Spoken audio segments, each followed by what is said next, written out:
Something is happening in the global silver market that almost nobody in mainstream finance is prepared to acknowledge. Not a price rally, not a hype cycle, not a retail fad. A structural breakdown in supply that begins quietly and ends violently. And the most important detail is not what silver costs today.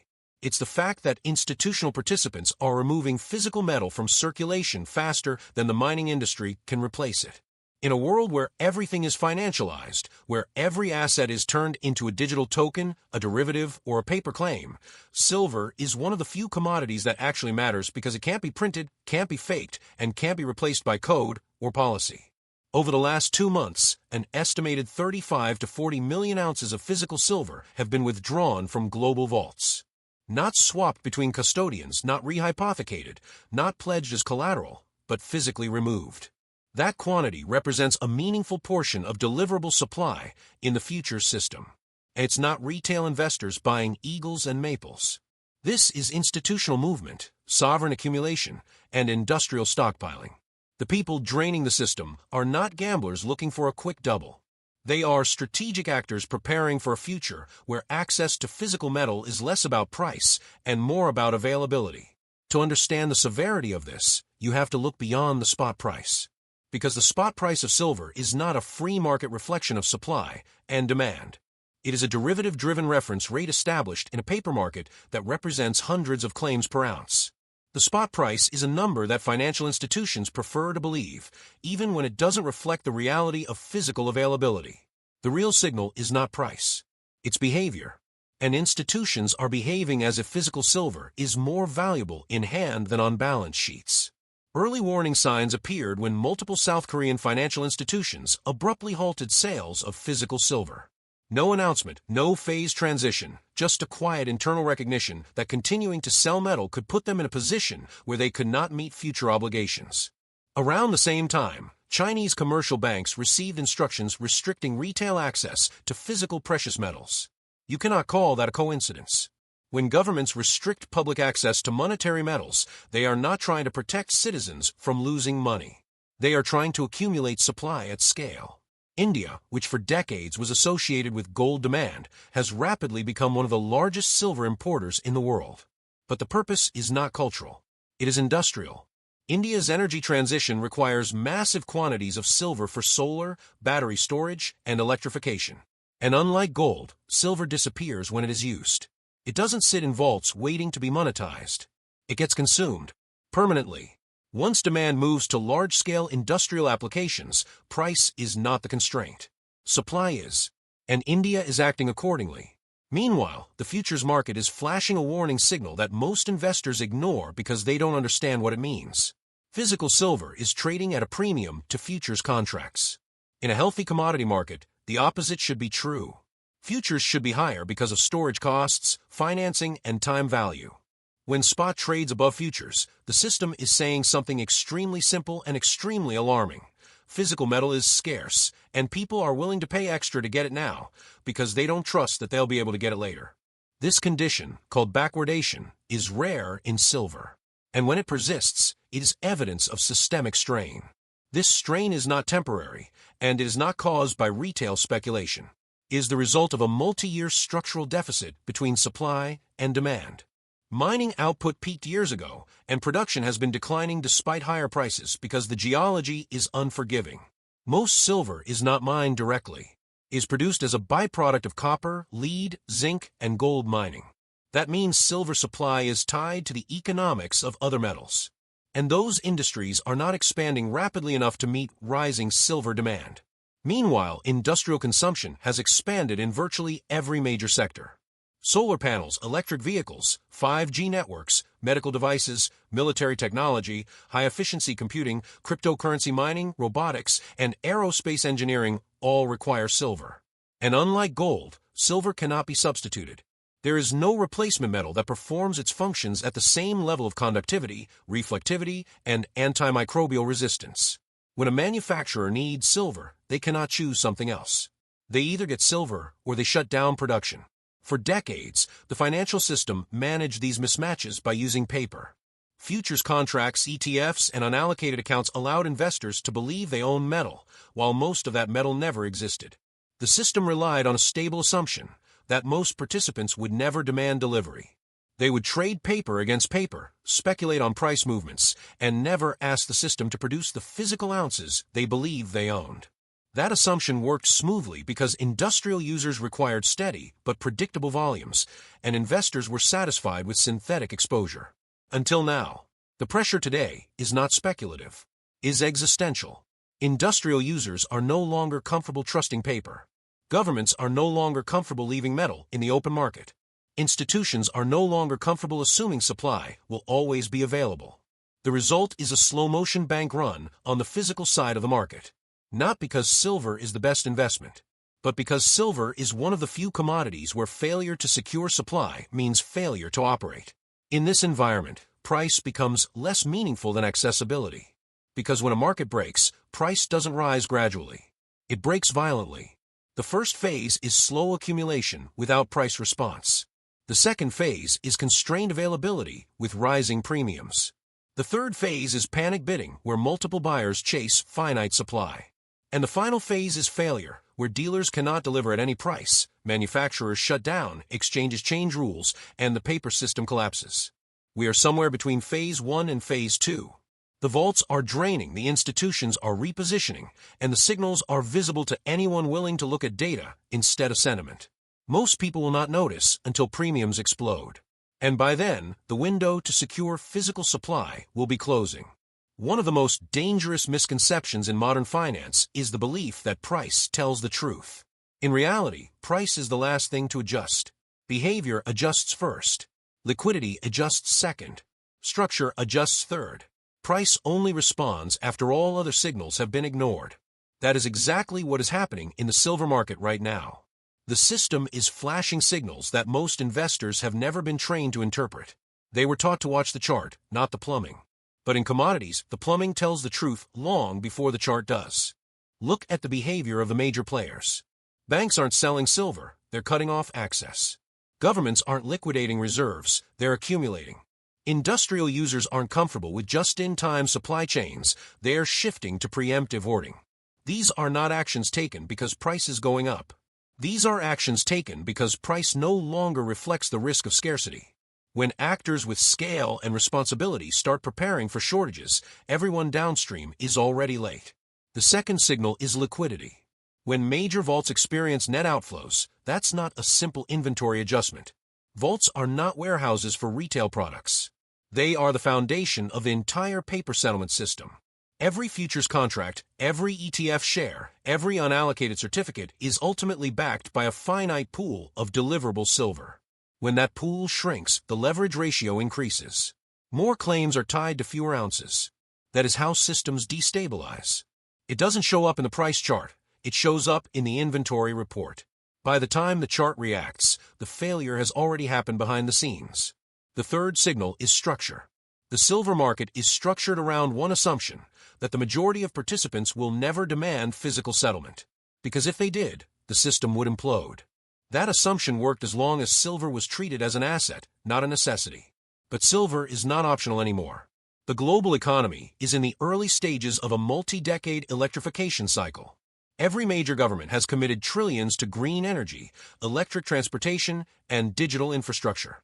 And all of those systems require massive quantities of silver. There is no alternative material that can fill the gap. When supply becomes mission-critical, industrial users no longer tolerate uncertainty. They don't want exposure, they want metal. The intersection of these three signals, behavior, liquidity, and structure, creates a dynamic that is fundamentally incompatible with the current price regime. The paper market can keep price lower than it should be, but it cannot create physical metal. When the imbalance becomes too large, the response is not a smooth repricing, it is a disorderly break. This isn't theory. It has happened before repeatedly. The pattern is consistent because the mechanism is consistent, a leveraged financial system built on top of a constrained physical asset. Most modern investors only remember the Hunt brothers story as a cautionary tale about speculation and manipulation. They don't understand the underlying lesson. In 1980, the silver market didn't fail because of excessive bullishness.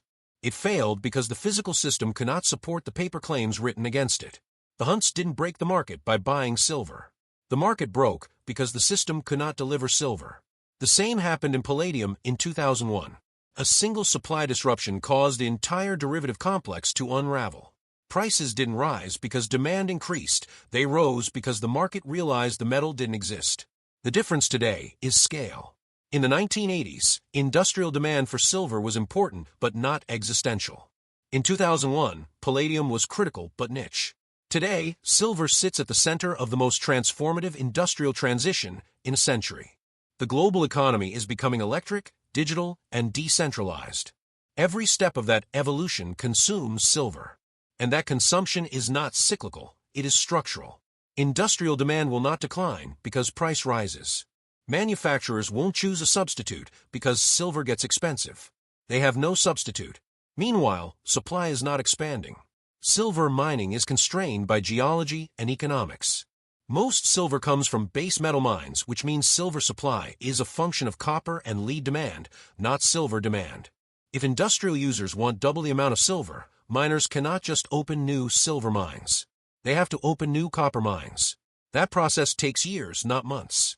And in the current regulatory environment, permitting a loan can consume a decade. The supply response cannot match the demand curve. So what does a system do when it cannot meet physical obligations? It changes rules. That is what happened in 1980. That is what happened in 2001. And that is what will happen again. Exchanges will raise margins, restrict positions, and force cash settlement. Governments will intervene. Banks will coordinate. The objective will not be fairness, it will be stability.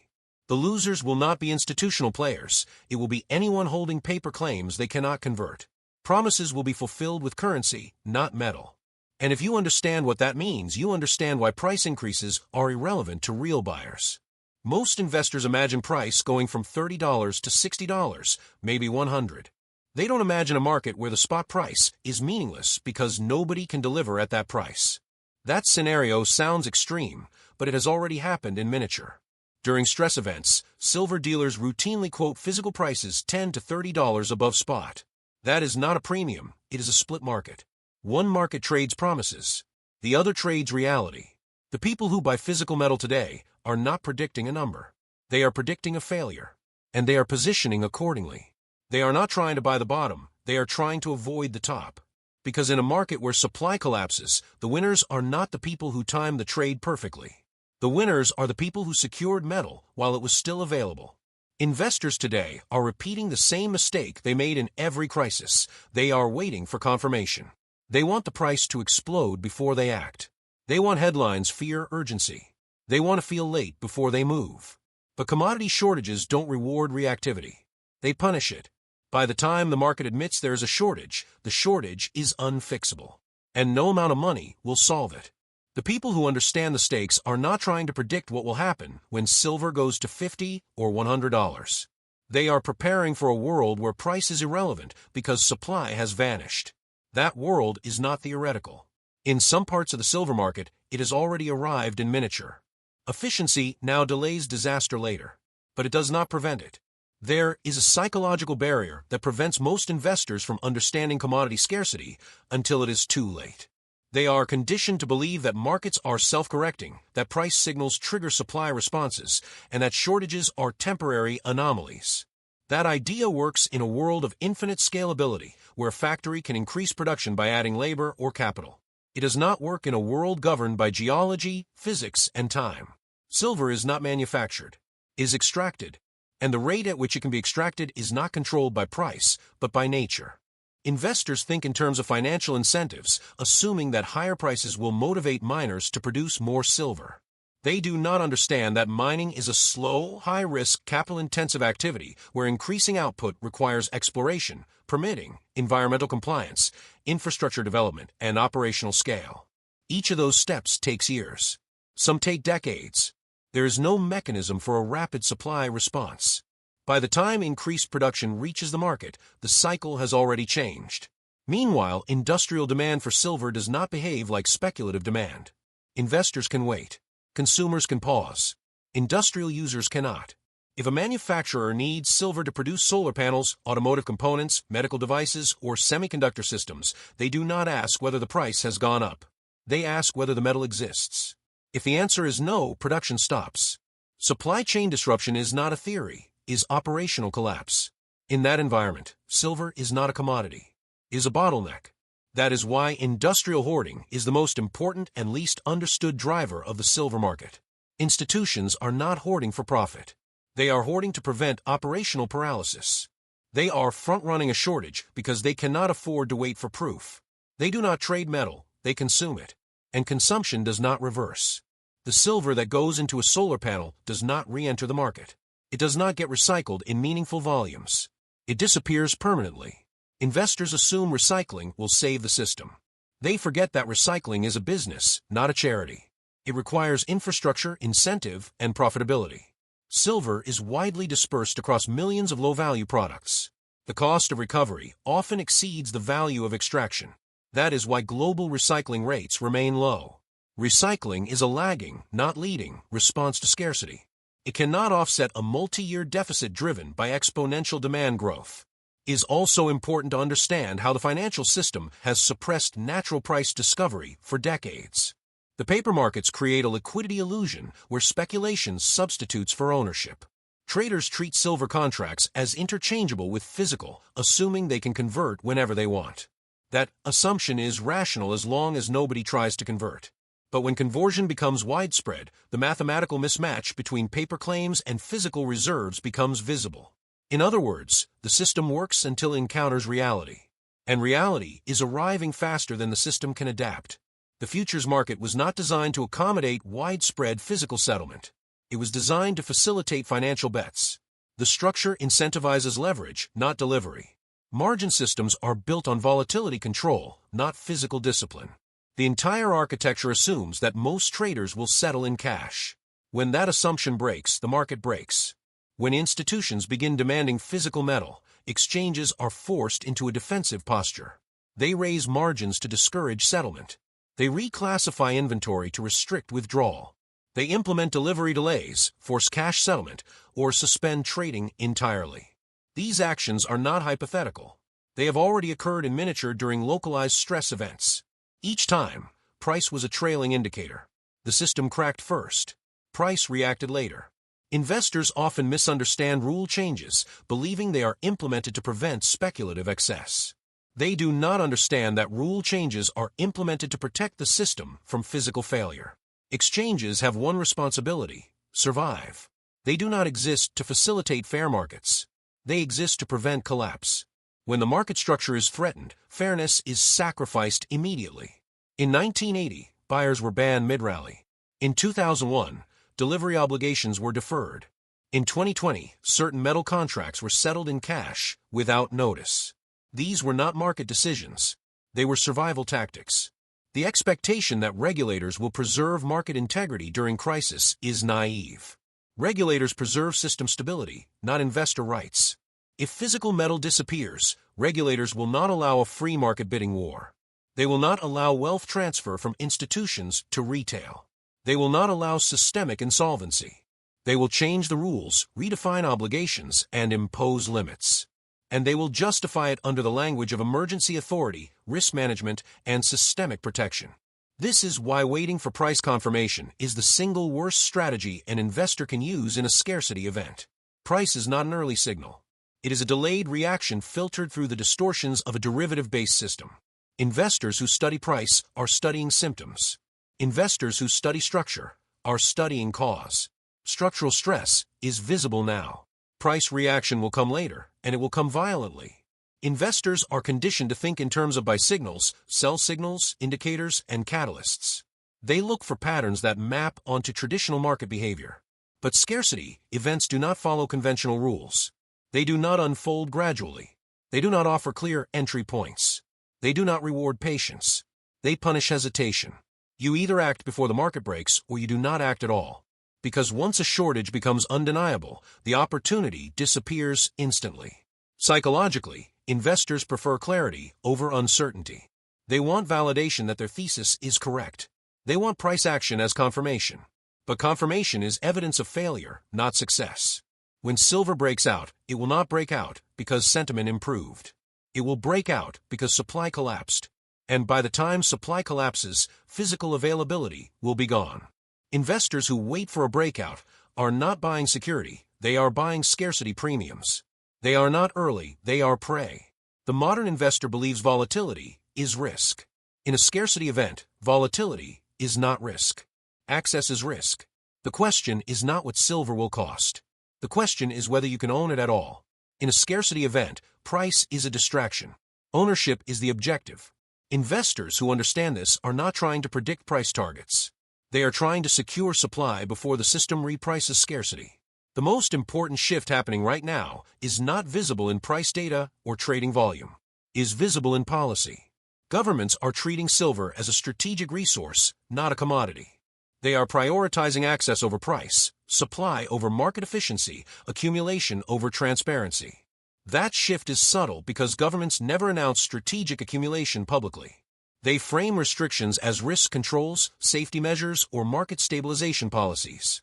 But the result is always the same. Silver flows upward from public circulation into state custody.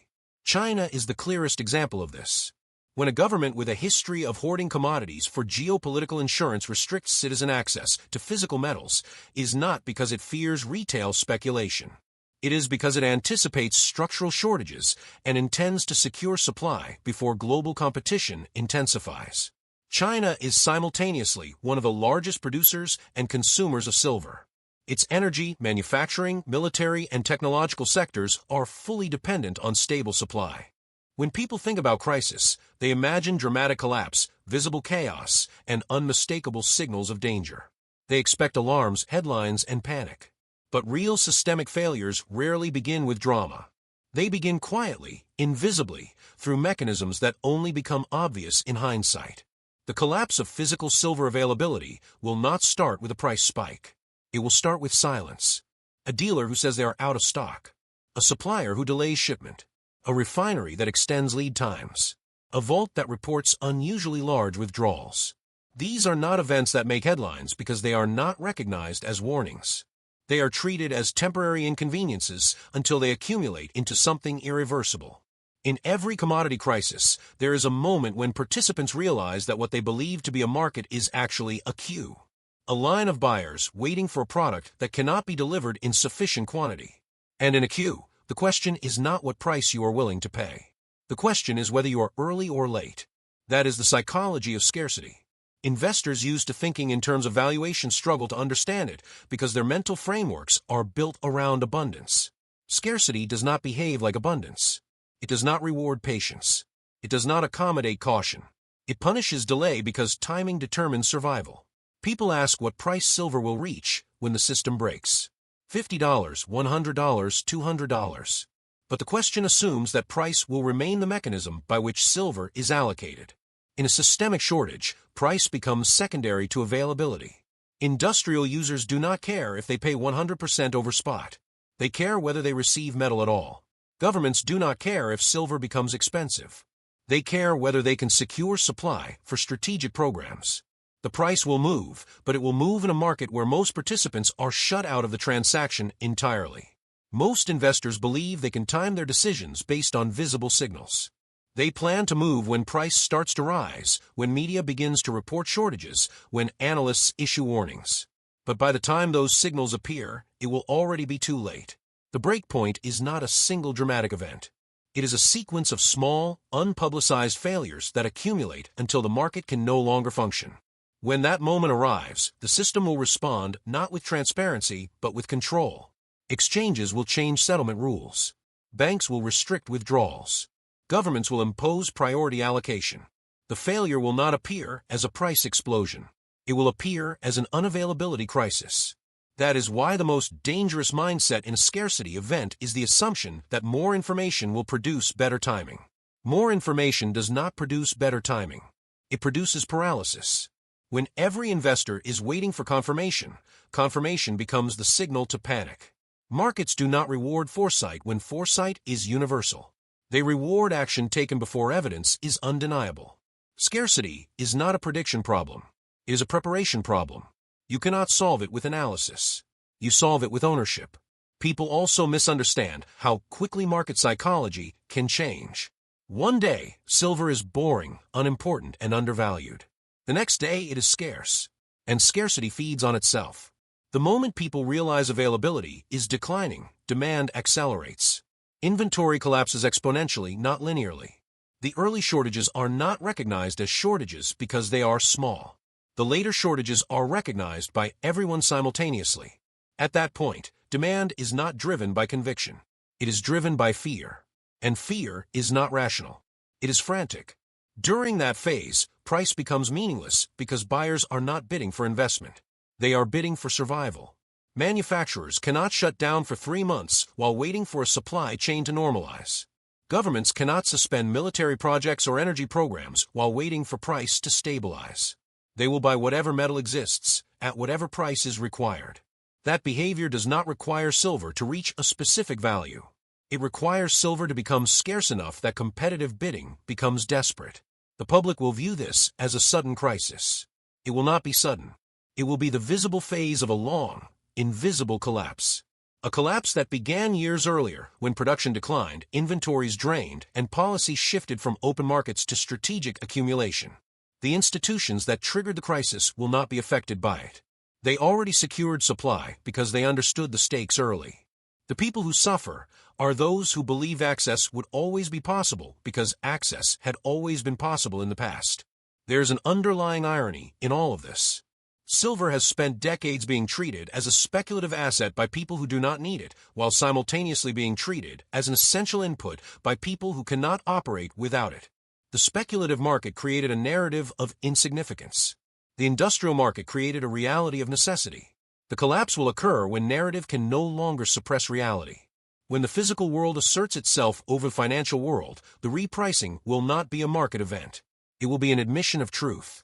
Most investors believe wealth is created by identifying opportunities. In scarcity events, wealth is preserved by eliminating vulnerabilities. Silver is not a speculative opportunity. It is a vulnerability hedge.